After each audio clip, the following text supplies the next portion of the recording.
Okay, so a lot of people have been complaining about there is no place to put an extra flint. So, as you can see, I took a hot glue gun and I put 4 little dots on each corner. Very small, as you can see.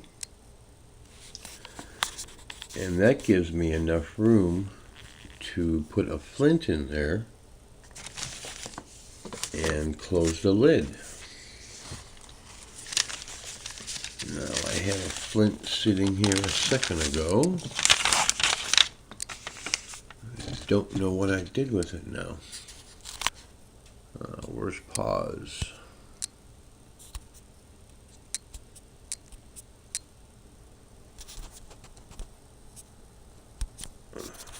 Anyway, you get the drift.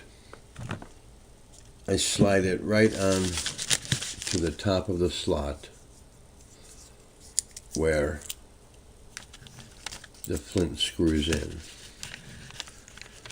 So let's see if I can do this using one hand. I just take it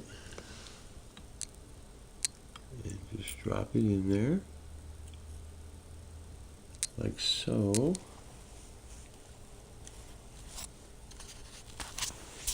And voila! I can slide the cover down over the top of it, and there's plenty of room for the flint to sit there, so you have a spare. All right, good luck.